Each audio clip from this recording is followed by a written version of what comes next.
This spot was the bank of a cataclysmic Ice Age torrent, some of the largest floods in Earth's history. I'm standing on a low ridge above the modern John Day Dam waiting for a good breeze. I think I'm happy with this one now. Just a sec while I get us into the sky.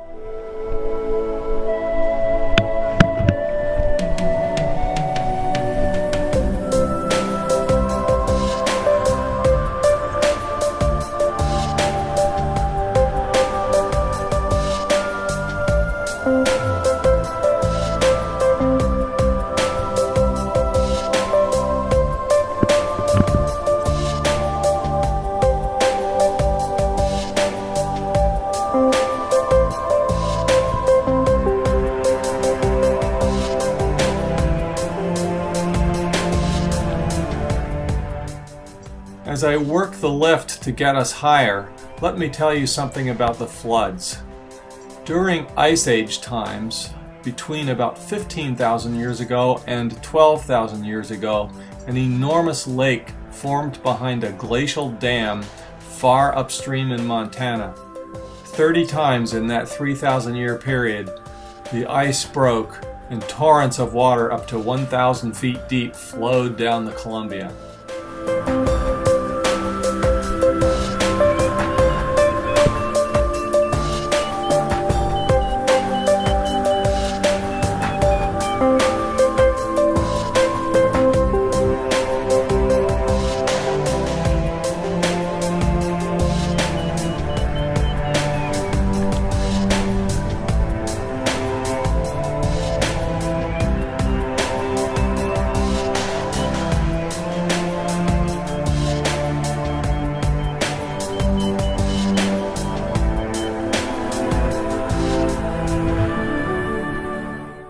In the lowlands near the river, it's easy to see the results of the flood.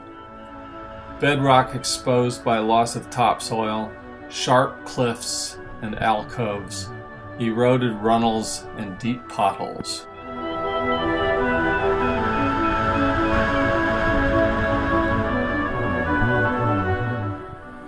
The old aluminum plant was built next to the dam to take advantage of cheap electricity, but now power is so much more expensive that it's better to sell it elsewhere. The same economic wind which caused the building of the turbines caused the closing of the plant.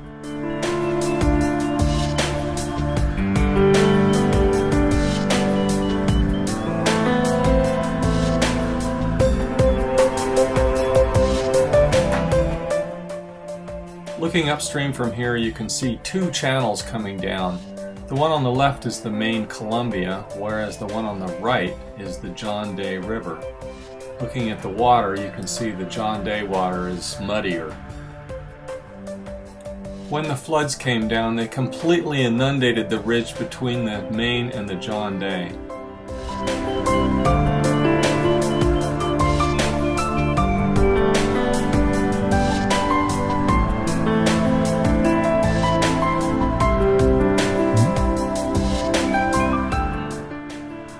Before the flood arrived, there may have been 15 or 20 minutes of increasing roar from upstream.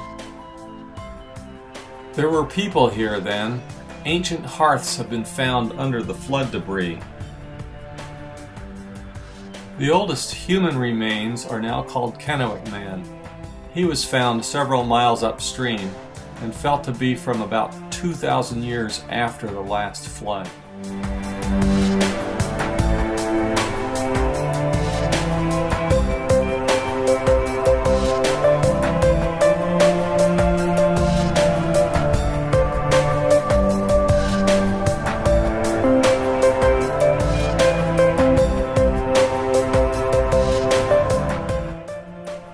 Here's another really good look at the Columbia and the John Day with the ridge between them which was flooded.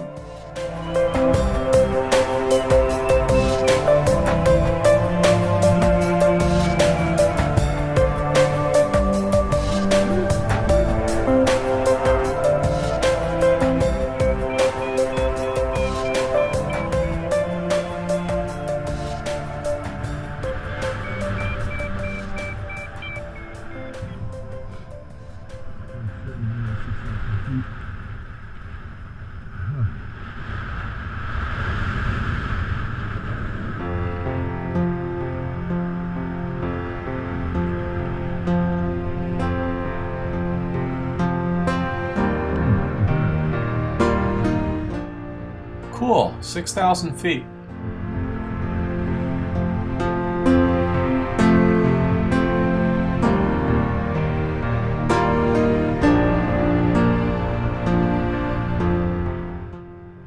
It's really gorgeous up here, and I'm thrilled to be so far beyond the reach of the whirling blades. But man, my hands are getting cold.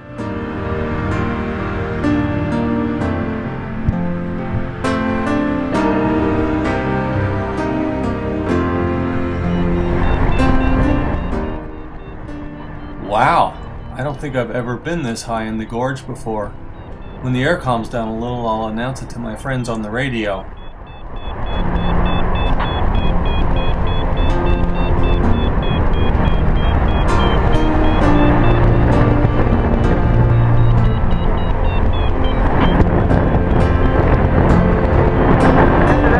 My altitude is now 8,500 feet, over.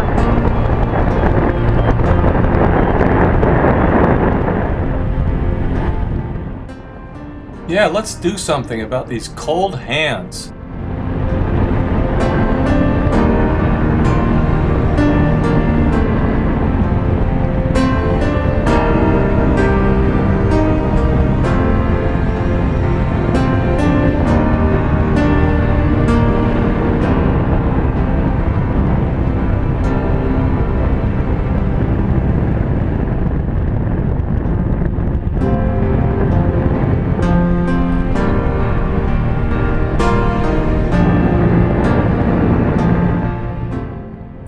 Now we're approaching the bridge between Biggs, Oregon and Maryhill, Washington.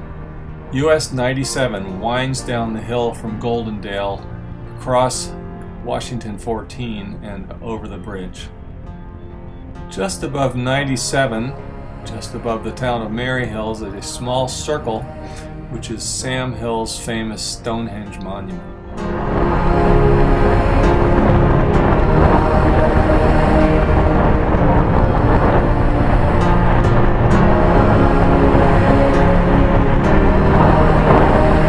Crossing 97 at about 6,000 feet, and fairly rowdy, and it is more north now, over.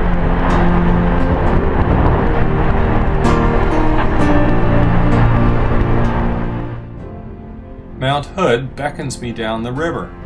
The green hill in front of it is also a volcano, albeit a much smaller one, called Haystack Butte.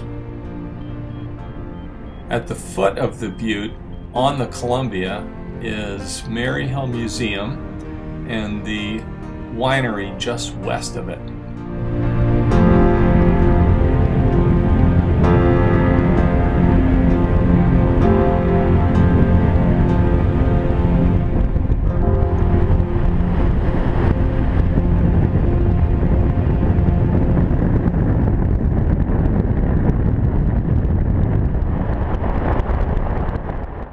Now I'm getting lower and closer to the windmills. I'm very much in the market for some lifting air. Heat coming down to 3,000 feet right above Maryhill. Not sure what's going to happen, over.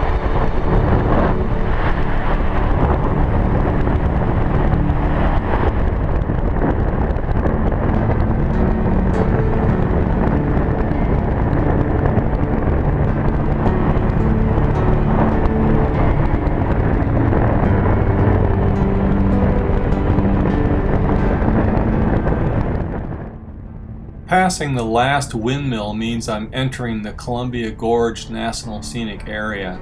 It's a relief to not need to worry about those blades anymore.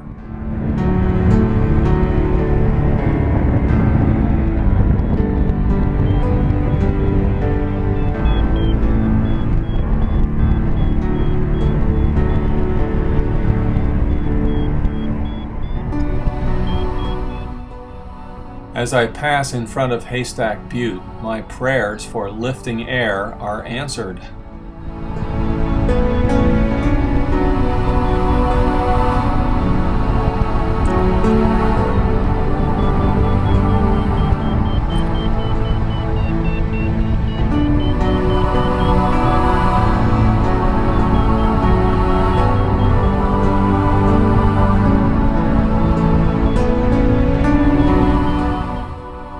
Now I'm 1,500 feet above the top of Haystack Butte.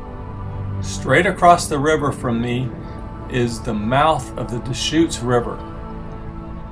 About 1 mile downstream, the Oregon town of Celilo and the Washington town of Wishram face each other across the river, and between them is the historic site of Celilo Falls.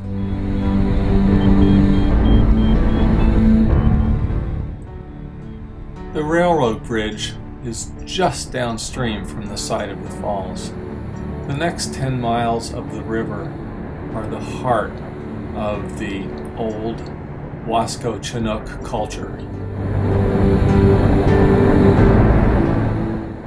Far ahead on the right, you can now see an arm of the Columbia called Horse Thief Lake. This is the scene of the ancient town of Nix-Lewidex, the largest Indian community along this stretch of river. This is Pete. I'm very close to the ground at Horse Thief Butte. I suspect I'm landing at Horse Thief Butte State Park or nearby. I'll keep you posted. Oh, nice to hear from you, Gail.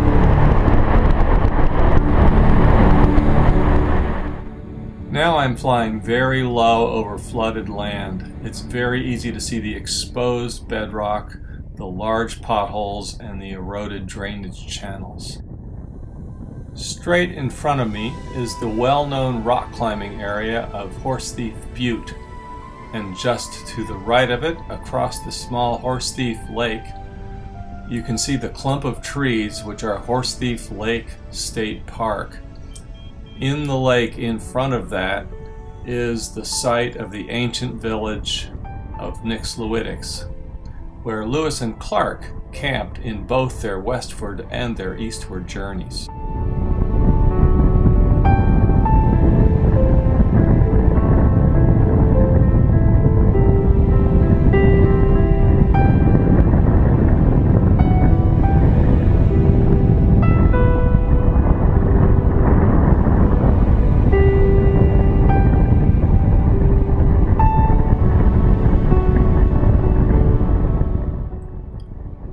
Not that enthusiastic about landing in the rocky area below me and would like to cross the lake and land next to the park.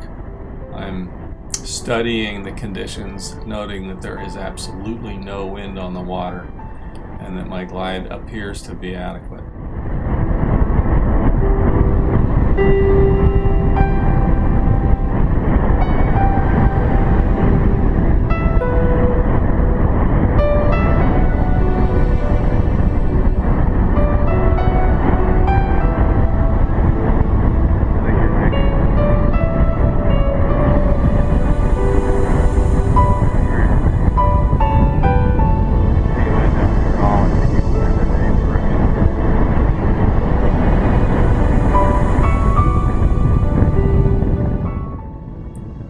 Crossing the lake, it makes me sad to think of the thousands of years of human history that took place in the village that is drowned in the waters below.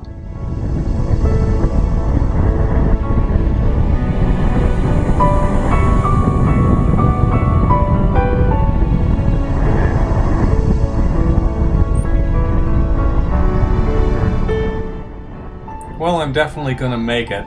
I have to pay attention to a lot of things, and the most important single one is to make sure there's no electric wires. I'm really glad to notice I can land in any direction because there's no wind at all.